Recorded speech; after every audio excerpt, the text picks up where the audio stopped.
the slain. Yet for all this, his anger is not turned away. His hand is still upraised.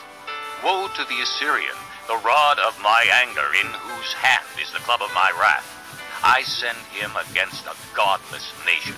I dispatch him against the people who anger me, to seize loot and snatch plunder and to trample them down like mud in the streets.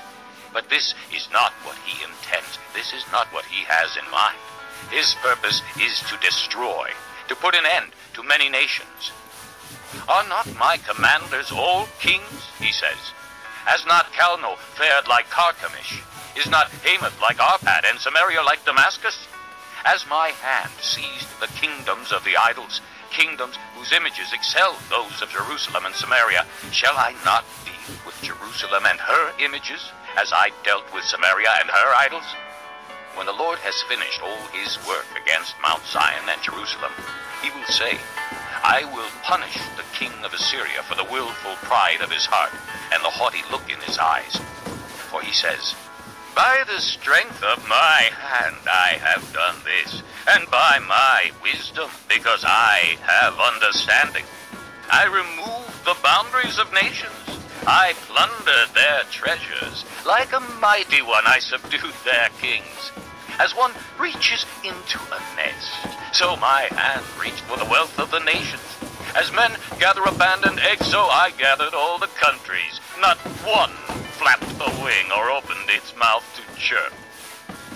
Does the axe raise itself above him who swings it, or the saw boast against him who uses it? As if a rod were to wield him who lifts it up, or a club brandish him who is not put. Therefore the Lord Almighty, will send a wasting disease upon his sturdy warriors. Under his pomp, a fire will be kindled like a blazing flame. The light of Israel will become a fire, their Holy One a flame. In a single day it will burn and consume his thorns and his briars. The splendor of his forests and fertile fields it will completely destroy, as when a sick man wastes away. And the remaining trees of his forests will be so few that a child could write them down. In that day, the remnant of Israel, the survivors of the house of Jacob, will no longer rely on him who struck them down, but will truly rely on the Lord, the Holy One of Israel. A remnant will return. A remnant of Jacob will return to the mighty God. Though your people, O Israel, be like the sand by the sea, only a remnant will return. Destruction has been decreed, overwhelming and righteous.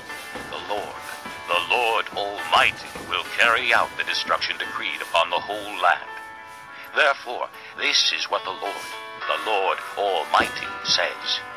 O my people who live in Zion, do not be afraid of the Assyrians, who beat you with a rod and lift up a club against you as Egypt did.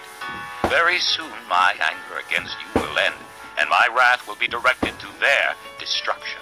The Lord Almighty will lash them with a whip, as when he struck down Midian at the rock of Oreb, and he will raise his staff over the waters as he did in Egypt. In that day their burden will be lifted from your shoulders, their yoke from your neck. The yoke will be broken because you have grown so fat. They enter Aiah. They pass through Migron. They store supplies at Michmash. They go over the pass and say, we will camp overnight at Geba.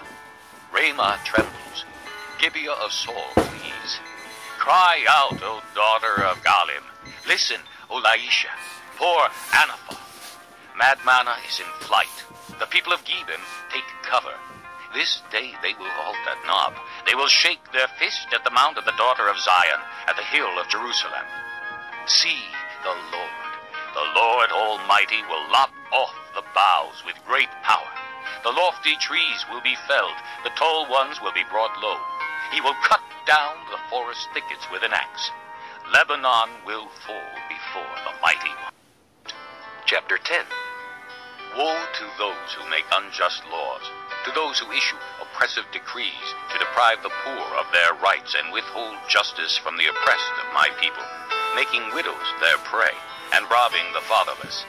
What will you